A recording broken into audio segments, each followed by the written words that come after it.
Bagi Anda yang baru bergabung bersama kami, Anda menyaksikan IDX Market Opening dan 2 menit lagi menuju pembukaan perdagangan di hari Jumat ini. Kita lihat terlebih dahulu sejumlah emiten update atau kabar emiten yang kami highlight pada pagi hari ini. Yang pertama, ada kinerja Indofood Sukses Makmur Tbk atau INDF. Tumbuh di sepanjang kuartal 1 2021, pendapatan dan laba bersih masing-masing naik 27,2% dan 23,57%. Selain itu pemirsa, ada informasi dari obligasi Barito Pasifik atau BRPT senilai 750 miliar yang ditawarkan bunga hingga 9,50%. Kemudian ada pencatatan penjualan aneka tambang TBK atau Antam sebesar 7,41 ton pada kuartal 1 tahun 2021, naik 45% dibandingkan periode yang sama di tahun 2020. Yang terakhir pemirsa adalah Aneka Gas Industri Tbk AGII mengaku mendapat kenaikan permintaan produk gas hingga 50% untuk sektor medis pasca lebaran. Dan kita akan lihat pemirsa ya bagaimana kinerja dari keempat emiten update tersebut. Kita lihat pemirsa untuk kinerja dari Indofood. Pada hari kemarin 1 Juni 2021 naik 6,07% di 6.550. Kinerja satu minggu naik 9,6%, pernya 8,3 kali, market cap-nya 57,5 triliun rupiah. BRPT juga kemarin naik 1,75% di kisaran 870, tapi kinerja satu minggu turun 4,9%. Antam kemarin turun 0,89%. Kemudian kalau kita lihat pemirsa ya untuk AGII kinerjanya 1 Juni kemarin menguat 18,7% di 15,85. Kinerja satu minggu menguat 15,7%. Bagaimana tanggapan dari Mas Henry mengenai peluang dari saham-saham emiten update tersebut? Mana sih yang paling menarik? Apakah AGII, Antam, BRPT atau Indofood?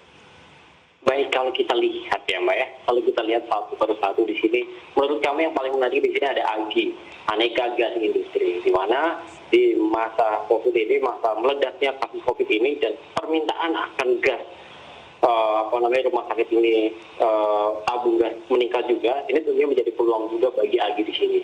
AGI juga kita lihat mempunyai pangsa pasar yang cukup besar juga. Pangsa pasar yang besar juga maksud saya di dalam dunia sektor industri gas di sini ya mencapai 45%. Nah kita lihat juga di medis juga pangsa pasarnya mencapai 75 hingga 80%. Tentunya ini pangsa pasar yang cukup luar biasa besar sekali kalau kita lihat dari AGI itu sendiri. Prospeknya ke depan kita melihat bahwasanya di tengah permintaan tabung yang meningkat di sini ada potensi juga peningkatan revenue lanjutan bagi AGI itu sendiri. Sementara itu kita lihat juga di kuartal 1 kemarin sudah tercermin performa keuangannya baik dari revenue-nya maupun dari laba bersih yang meningkat signifikan. Kita lihat pertumbuhan pendapatan AGI juga kemarin tumbuh kurang lebih 19% kalau kita lihat Y on Y-nya ya, menjadi 642 miliar, di mana sebelumnya itu hanya 544 miliar di sini. Terus juga di sini kita lihat laba tahun berjalannya juga meningkat cukup signifikan dengan peningkatan yang signifikan juga yaitu kurang lebih 160,21% di sini. Tentunya ini capaian yang besar juga bagi AGI dalam mengenerate top to down-nya dari performa keuangannya di situ.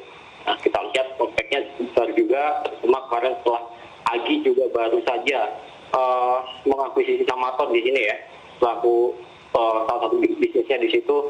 Overall kalau kita lihat pangsa pasarnya di sektor industri itu mencapai 45% untuk kedua ini, baik dari AGI maupun Samator. Nah, ini separuh dari permintaan itu ternyata dikuasai oleh AGI itu sendiri. Tentunya ini sekali lagi prospeknya cukup bagus bagi AGI kalau kita lihat secara overall dari potensi revenue di kuartal kedua hingga ketiga ini di tengah permintaan akan tabung oksigen yang meningkat juga di sini.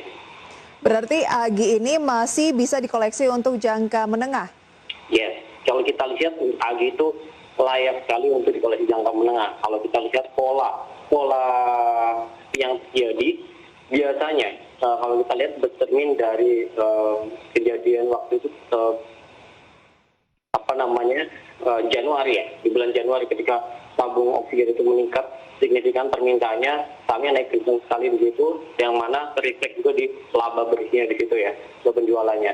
Nah, kita lihat juga permintaannya sedang meningkat juga di kuartal kedua ini potensinya, karena memang permintaan akan rumah sakit kan meningkat juga kan. Ada potensi juga di kuartal kedua ini dan ketiga ini potensinya akan meningkat juga dari sisi revenue maupun net income di situ. Oke, AGII hari ini di pembukaan perdagangan naik lagi stagnan lagi ya, 1585. Dan kalau kita lihat pergerakan ataupun kinerja dari saham AGII, Anda cermati berdasarkan year to date itu naik 76,67%. Kinerja 3 bulan, 1 minggu, 1 bulan itu semuanya masih hijau. Nah, 1590 kita kalau buy itu sebaiknya di posisi berapa? Yang belum memiliki kan tentunya ini posisi sudah agak tinggi, atau menurut Anda masih bisa perform lebih jauh lagi? Nah, kalau kita lihat di sini untuk AGI itu sendiri di harga sekarang kita rekomendasi untuk buy on dip saja atau beli di bawah saja, yaitu di kisaran level 1450 hingga level 1500 AGI. Karena masih ada potensi konsolidasi bagi AGI itu sendiri secara jangka pendek. Kendati in long term in mid term hingga long term di sini ada potensi bagi AGI itu pergerakannya akan bullish lumayan cukup signifikan di situ. Oke, sebelum melanjutkan kenaikan masih akan cenderung konsolidasi dulu, akan turun ke kisaran 14 sampai dengan 15, itu adalah level terbaik untuk melakukan pembelian bagi yang belum memiliki ya. Targetnya untuk AGII? Kalau kita lihat target ke belakang AGII, target harganya ya, kalau kita lihat di mana harga sekarang di level 1610, ada potensi bagi AGII untuk gap di level 1730 di level resisten terdekatnya untuk AGI, dan kemudian target selanjutnya ada di level 1850 untuk AGI itu sendiri. Itu dua target yang kita berikan sih Pak, jangka pendeknya, short termnya hingga ini. Short termnya 1730 sampai 1850 ya? Iya. Kalau ditahan lebih lama lagi ada peluang kembali lagi ke 2100? Mungkin ya, asal break di 18. Kalau horizon investasinya panjang, ada sangat memungkinkan bagi AGI akan kembali ke level 2100. Namun dalam jangka pendek ini mungkin akan bergerak konsolidasi terlebih dahulu. Tahun hingga akhir tahun ini maksud saya ada potensi saya rasa untuk AGI itu level 2100. Sangat mungkin sekali untuk AGI itu sendiri. Baik, itu dia rekomendasi untuk AGII, salah satu emiten yang masuk dalam kabar emiten kami pada pagi hari ini. Sebelum kita lanjutkan, berikut ini adalah tampilan ataupun kondisi dari pembukaan indeks harga saham gabungan, di mana IHSG saat ini naik 0,33% pemirsa atau 19 poin ke 6.027. Kemudian dapat kami sampaikan juga sekitar 214 saham menguat, 118 melemah, dan 170 ini yang cenderung stagnan. Dan indeks sempat menguji tadi level tertinggi di 6.036, namun saat ini lebih ke running di 6.028. Adapun untuk nilai tukar rupiah terhadap dolar Amerika Serikat menguat tipis 0,11% di 14.481. Baik, kita lanjutkan ya. Bagaimana untuk saham lain seperti Indofood tadi, kemudian ada BRMS, kemudian juga ada Antam dari kabar emiten terbaru. Selain AGII, di posisi kedua yang menarik dari informasi tersebut apa nih, Mas Henry? Kalau kita lihat dari informasi yang ada, cukup menarik juga Indofood di sini, supaya CBP di situ maksud saya, Indofood lebih tepatnya.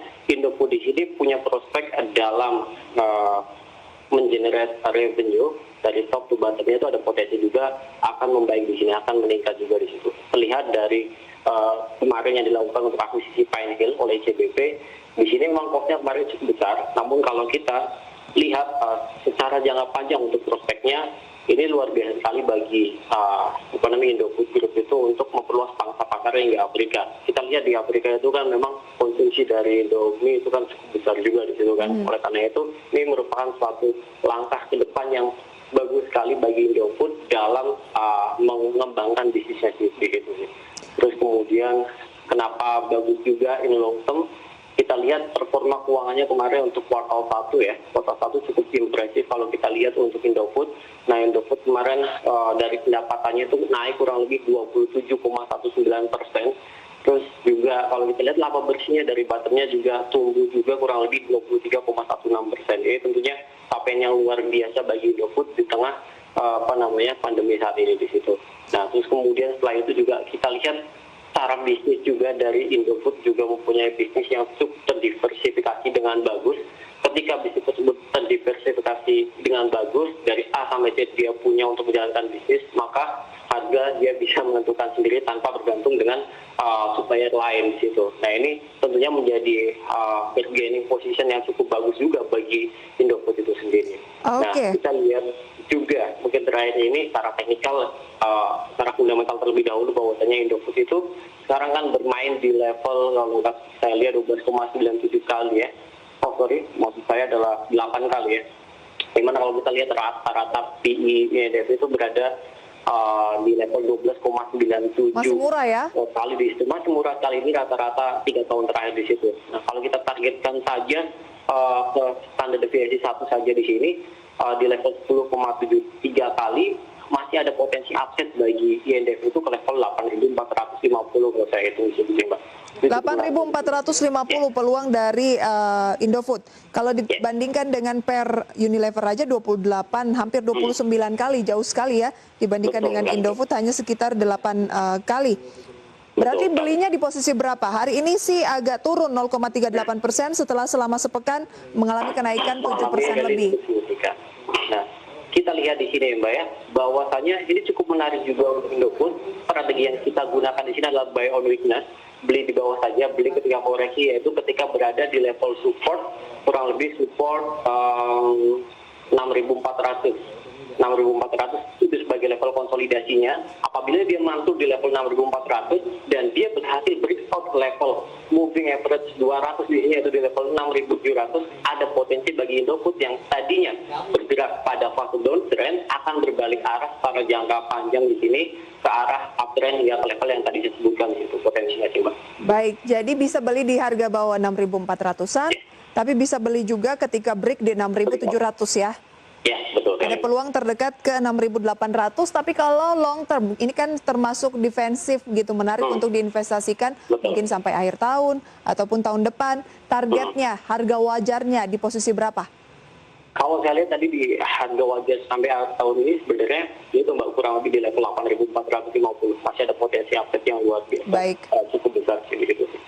Nanti akan kita lanjutkan ya. Betul. Ya. Sangat menarik membahas mengenai emiten update ini, tapi apakah emiten update ini masuk dalam rekomendasi saham pilihan Anda hari ini? Ada 4 biasanya. Kita akan tampilkan usai jeda pariwara berikut, pemirsa, kami segera.